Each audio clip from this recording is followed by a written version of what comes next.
Coucou la classe bio, aujourd'hui on va essayer de placer l'homme parmi les singes.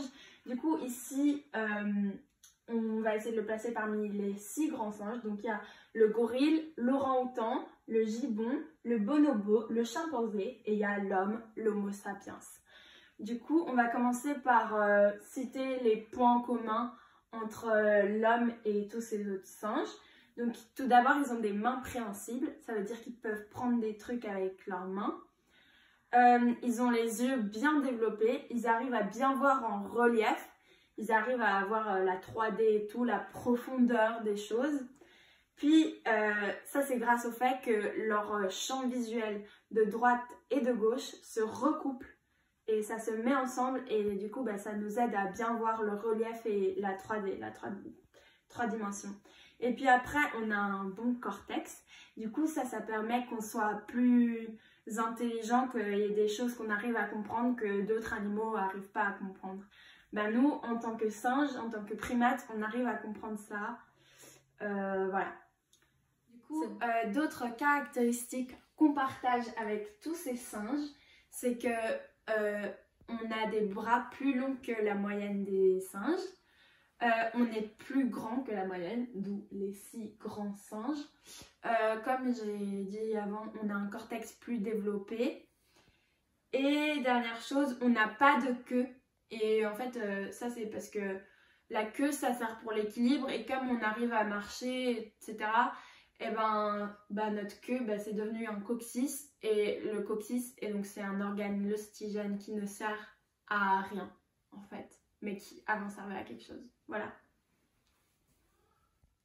Ok, donc qu'est-ce qui a fait que nous sommes passés du singe, donc l'animal que l'on voit encore aujourd'hui, à ce que nous sommes maintenant l'être humain, et que tout d'abord le trou occipital, donc le trou occipital est quelque chose de super important car c'est ce qui relie la colonne vertébrale à notre crâne. Donc par exemple si on tire une balle dans le trou occipital, tout notre corps est paralysé. Donc c'est vraiment super important. Et le trou occipital est donc beaucoup plus en avant chez le singe, ce qui fait que leur colonne vertébrale est inclinée et que leur posture est comme ça. Alors que chez nous, le trou occipital est beaucoup plus en arrière, ce qui fait que nous tenons beaucoup plus droit.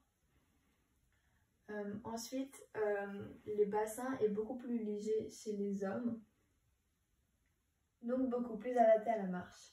Ensuite, chez nous, donc chez l'Homo sapiens, le bassin est beaucoup plus léger, ce qui fait que c'est beaucoup plus adapté à la marche, mais beaucoup moins adapté à l'accouchement, tandis que chez les singes, le bassin est plus large, du coup ce qui va faire que ça va être plus facile pour eux d'accoucher.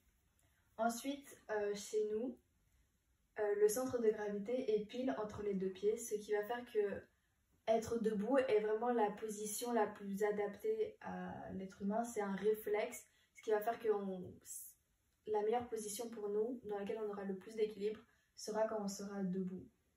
Okay. Une autre différence entre le singe et l'Homo sapiens est que l'Homo sapiens a une mâchoire parabolique et le singe a une mâchoire en forme de U, et leur mâchoire est beaucoup plus massive comparée à la nôtre. Et ils ont un crâne beaucoup plus petit, donc ils ont un crâne 6 fois plus petit que le nôtre, ce qui fait que notre crâne a ce qui fait qu'on a une intelligence beaucoup plus développée que les singes, qu'on a plus de créativité et ce qui fait qu'on a vraiment évolué comparé aux singes.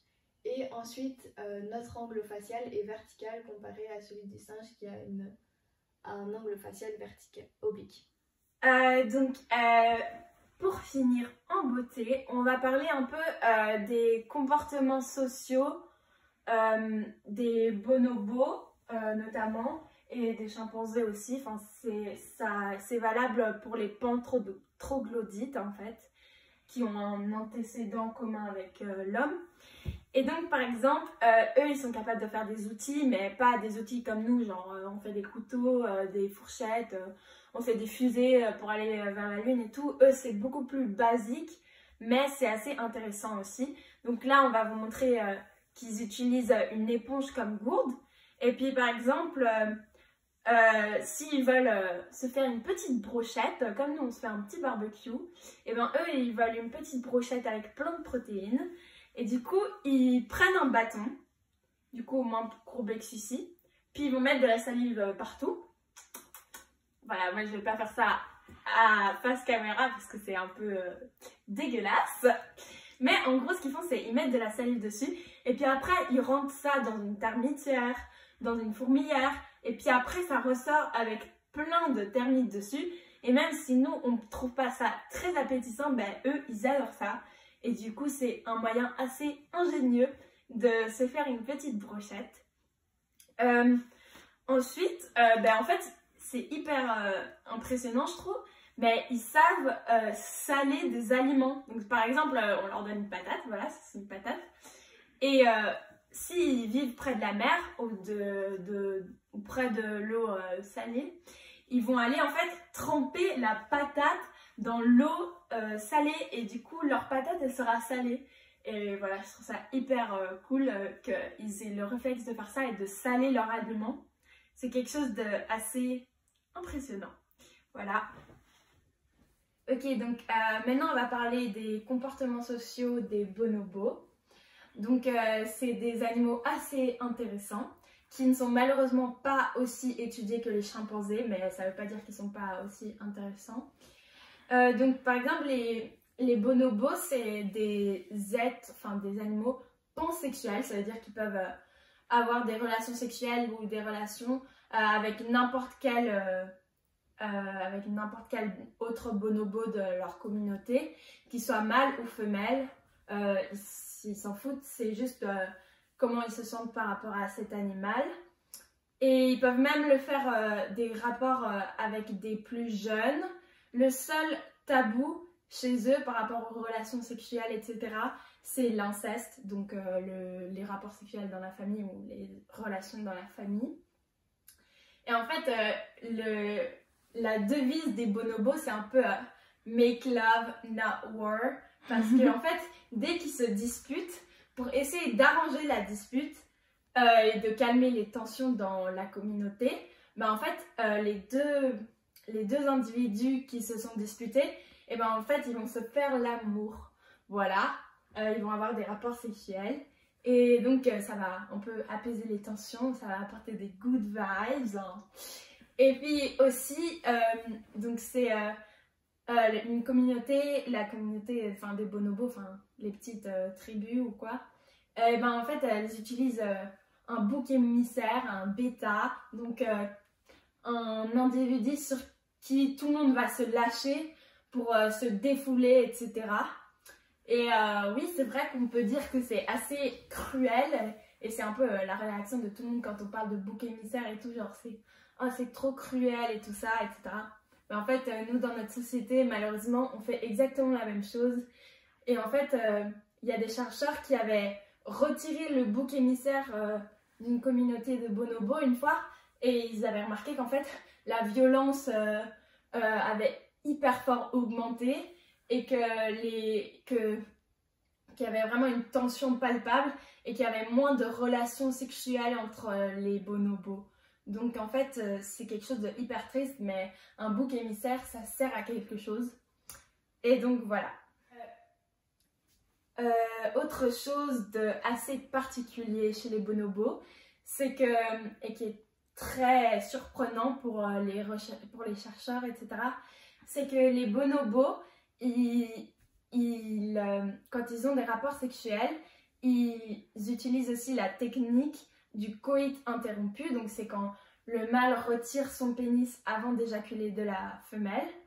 Et donc ça c'est hyper choquant et hyper nouveau, parce que du coup ça veut dire que ces animaux-là, ils font l'amour, ou bien ils ont des rapports sexuels, juste pour le plaisir et non pas pour la reproduction. Et donc ça, pour les chercheurs, c'est hyper nouveau, ils se rendaient pas compte que ça pouvait se passer chez des animaux. Pour finir, en tout dernier, donc comment est-ce qu'on fait, enfin quels sont les critères pour être un homme? Donc d'abord il faut avoir une station bipède, donc pouvoir marcher sur ses deux pieds, sur ses deux pattes. Après il faut avoir un volume crânien supérieur. Ensuite, il faut avoir des traces de fossiles ou d'activités culturelles dans le passé. Et il faut avoir un angle facial supérieur aux autres. Donc, quand on dit angle facial supérieur, ben, par exemple, nous, on a un angle facial que celui des primates, enfin, par exemple, des bonobos ou des chimpanzés ou des gibbons, etc. Donc voilà, c'est comme ça qu'on fait pour être un homme.